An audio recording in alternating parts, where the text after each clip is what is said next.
Good morning dear student. आज हम chemistry का स्ट्रक्चर ऑफ एटम पढ़ेंगे। स्ट्रक्चर ऑफ एटम में मेनली हम मॉडल पढ़ेंगे। फर्स्ट मॉडल होता है जे थॉमसन मॉडल। थॉमसन ने क्या मॉडल दिया वो पढ़ने के लिए पहले हमें जानना पड़ेगा कि थॉमसन को वो मॉडल की डिस्कवरी क्यों करनी पड़ी। थॉमसन के पहले डाल्टन एक साइंटिस्ट है। डाल्टन की एक एटॉमिक थ्योरी आई थी। डाल्टन ने अपनी एटॉमिक थ्योरी में क्या दिया था कि जो एटम होता है, जो हमारा एटम होता है, उसे तोड़ा नहीं जा सकता, डिस्ट्रॉय नहीं कर सकते। एटम के दो पार्ट नहीं हो सकते। लेकिन डाल्टन की थ्योरी फेल हो जाती है कब? जब इलेक्ट्रॉन और प्रोटॉन की डिस्कवरी हो जाती है। इलेक्ट्रॉन और प्रोटॉन की डिस्कवरी हो जाती है, मतलब एटम टूट के इलेक्ट्रॉन और प्रोटॉन में कन्वर्ट होता है। इलेक्ट्रॉन प्रोटॉन न्यूट्रॉन से मिलकर एटम बना है। तो डाल्टन की थ्योरी फेल हो जाती है। अब डाल्टन की थ्योरी फेल होने के बाद बहुत सारे साइंटिस्ट को लगता है कि ये पता करना चाहिए कि इलेक्ट्रॉन और प्रोटॉन एटम में अरेंज कैसे रहते हैं, इलेक्ट्रॉन और प्रोटॉन रहता कैसा है एटम में, अरेंजमेंट क्या है। तो उस अरेंजमेंट को देखने के लिए जे थॉमसन अपना मॉडल डिस्कवर करते हैं। जे थॉमसन अपना मॉडल डिस्कवर करते हैं, उसमें बताते हैं कि एक पॉजिटिव चार्ज स्फीयर होता है। एक स्फीयर है पूरा, वो पूरा पॉजिटिव चार्ज है, पूरे में पॉजिटिव चार्ज बना हुआ है और उसमें इलेक्ट्रॉन धसे हुए हैं। इस तरह उसमें इलेक्ट्रॉन धसे हुए एम्बेडेड है। Positive charge sphere in which electrons are embedded in it. इसमें इलेक्ट्रॉन धसे हुए हैं। तो ये मॉडल देते हैं जे थॉमसन, और इस मॉडल को इस मॉडल को वो कंपेयर करते हैं वाटरमेलन से। किससे कंपेयर करते हैं? वाटरमेलन से, तरबूज से। बोलते हैं कि जो वाटरमेलन होता है उसका जो पूरा रेड पार्ट है वो है पॉजिटिव चार्ज का स्फीयर, और उसमें जो ब्लैक कलर की सीड होती है उसकी, वो है नेगेटिव चार्ज यानी कि इलेक्ट्रॉन। वो अपना मॉडल इससे कंपेयर करके और अपने मॉडल का नाम वाटरमेलन मॉडल भी रख देते हैं। इसका एक और नाम होता है plum pudding model. Plum pudding model,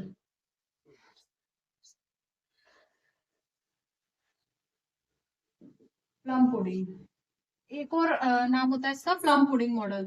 ये दो नाम से जाना जाता है, watermelon model and plum pudding model. अब ये देखते हैं डाल्टन अपनी जे थॉमसन अपनी थ्योरी में बोलते क्या है।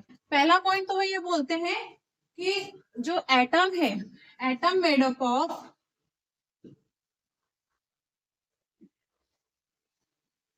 Positive charge sphere. एटम जो है वो पॉजिटिव चार्ज स्फीयर से बना है। Positive charge sphere and electrons are embedded in it। और सेकंड, पहला पॉइंट तो समझ में आ गया कि जो पॉजिटिव चार्ज स्फीयर से बना है और इलेक्ट्रॉन उसमें एम्बेडेड है। सेकंड पॉइंट में बताते हैं कि जो पॉजिटिव नेगेटिव चार्ज है यानी कि इलेक्ट्रॉन और प्रोटॉन है, उसका जो मैग्नीट्यूड है वो इक्वल है।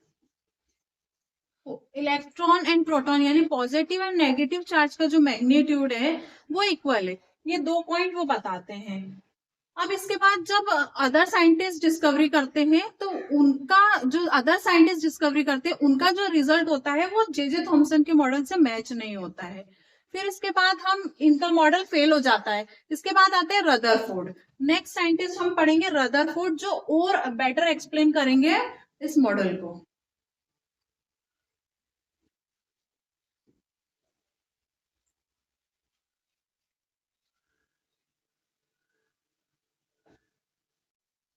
After the failure of J Thomson model, Rutherford आते हैं। रदरफोर्ड अपना मॉडल देते हैं। सेकेंड रदरफोर्ड है,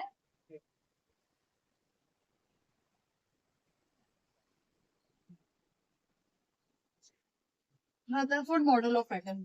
रदरफोर्ड के बारे में जानते हैं हम कि उनने न्यूक्लियस की डिस्कवरी की थी, न्यूक्लियस ऑफ एटम। तो रदरफोर्ड ने न्यूक्लियस की डिस्कवरी की। उसके साथ में एक मॉडल भी दिया, रदरफोर्ड मॉडल नाम से जाना जाता है। इस मॉडल में वो क्या करते हैं हम देखते हैं। इस मॉडल के लिए वो एक गोल्ड फॉइल लेते हैं, सोने की पत्ती, गोल्ड फॉइल, एकदम थिन गोल्ड फॉइल लेते हैं, और एक गन लेते हैं अल्फा पार्टिकल की। अल्फा पार्टिकल अच्छा, एक क्वेश्चन अराइज होता है कि रदरफोर्ड ने गोल्ड फॉइल ही क्यों चूज किया और अल्फा पार्टिकल क्या होता है। तो गोल्ड फॉइल चूज करने का कारण था उनको थिनेस्ट फॉइल चाहिए थी, ऐसा मेटल चाहिए था जिसकी थिन से थिन शीट बन सके, तो उन्हें गोल्ड समझ आया और उसमें गोल्ड की थिन शीट उन्हें लीफ के फॉर्म में ले ली। अब अल्फा पार्टिकल क्या होता है, टू हीलियम एटम से बना हुआ रहता है alpha particle. It is equal to 2 helium atom. इसका मास कितना होगा, 4u। ओके, अब देखते हैं मॉडल में रदरफोर्ड ने किया क्या। रदरफोर्ड क्या करते हैं, अल्फा पार्टिकल की बोम्बार्डिंग कराते हैं। अल्फा पार्टिकल की बोम्बार्डिंग कराने से वो देखते हैं कुछ अल्फा पार्टिकल आते हैं और डिफ्लेक्ट हो जाते हैं कुछ एंगल से, कुछ अल्फा पार्टिकल आते हैं और डिफ्लेक्ट हो जाते हैं, कुछ अल्फा पार्टिकल स्ट्रेट निकल जाते हैं, कोई डिफरेंस नहीं आता है, सीधा निकल जाते हैं, कहीं टकराते नहीं है। और उसमें से 1200 में से मान लीजिए, 12,000 में से मान लीजिए एक अल्फा पार्टिकल जो है वो डिफ्लेक्ट बैक होता है, वापस टकरा के और वापस चले जाता है, रिटर्न बैक हो जाता है। ये मॉडल उन्होंने डिस्कवर किया। इसमें कुछ पार्टिकल जो टकरा के चले जा रहे थे, कुछ स्ट्रेट चले जा रहे थे, कुछ रिबाउंड बैक हो रहे थे। तो ये समझने के लिए आप एक एग्जाम्पल, पहले तो ये सरप्राइजिंग बात है कि कुछ टकरा के वापस आ रहा है, गोल्ड फॉइल है ये एक मेटल की, ये अल्फा पार्टिकल है, स्मॉल है। तो आप इसको देख लीजिए, एक टिश्यू ले लीजिए आप, टिश्यू पेपर पे आप एक एग लेके उसको फेंकिए, तो वो वापस रिबाउंड, एक शेल ली और वो वापस रिबाउंड बैक होके आप पे वापस आ गई। ये एक बड़ा सरप्राइजिंग था उनके लिए कि ये रिबाउंड बैक होके क्यों आ रहा है।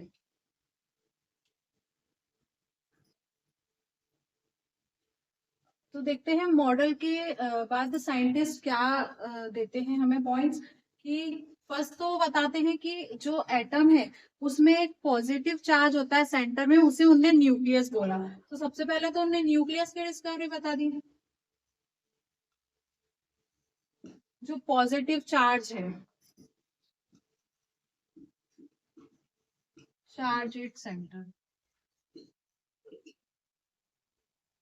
सेंटर ऑफ एटम, एटम के सेंटर में जो पॉजिटिव चार्ज है वो हो गया न्यूक्लियस।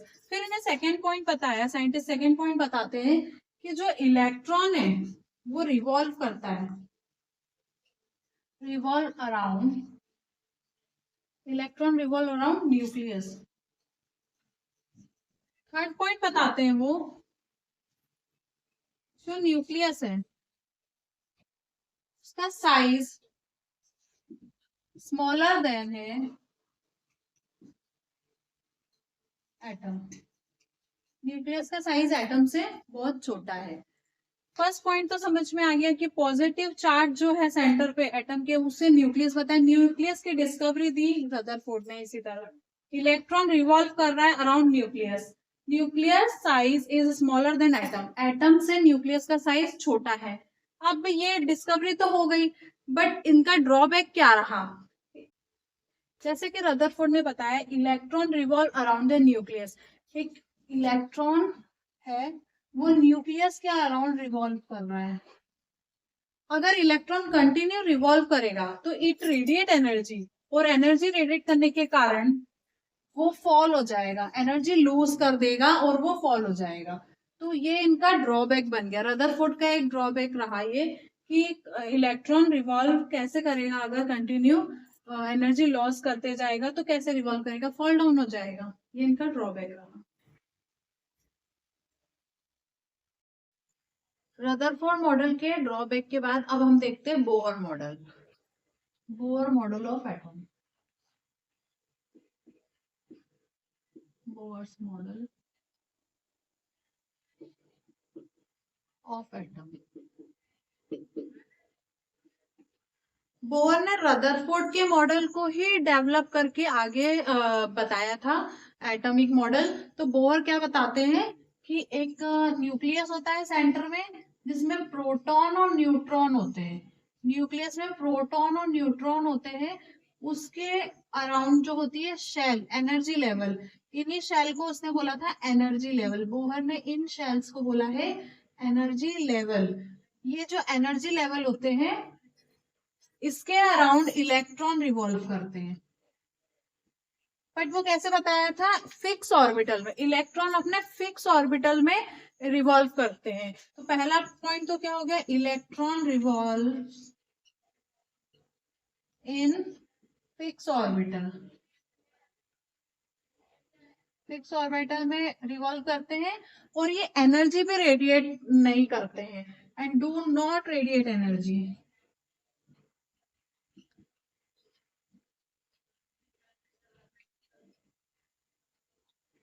नेक्स्ट इनमें एनर्जी लेवल बताए थे N1 2 3 4 KLMN शेल बोली थी। KLMN शेल बोली थी। इन्हें ये ऐसे डिवाइड कर दिया था शेल्स को, जिसमें अपने अपने फिक्स्ड ऑर्बिटल में इलेक्ट्रॉन रिवॉल्व करेंगे।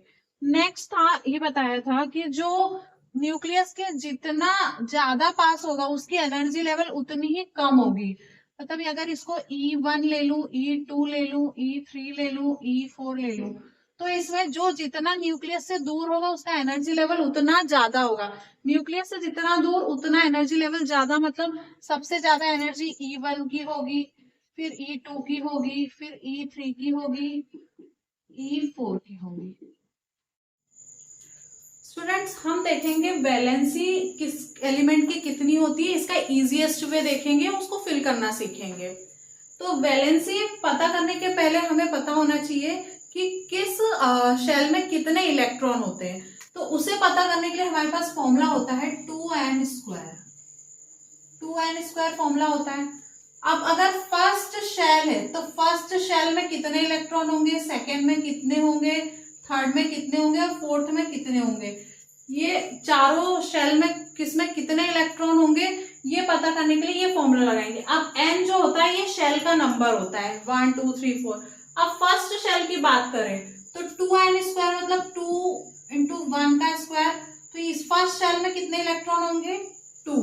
ऐसे ही सेकेंड शेल का निकाल लेंगे हम। सेकेंड शेल में कितने इलेक्ट्रॉन होंगे?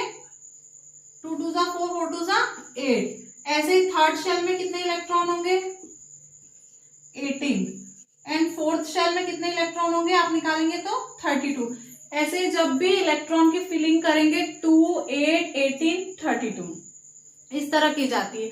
अब ये समझ में नहीं आया होगा कि 2 8 18 32 क्या है, तो हम एग्जाम्पल से देखते हैं।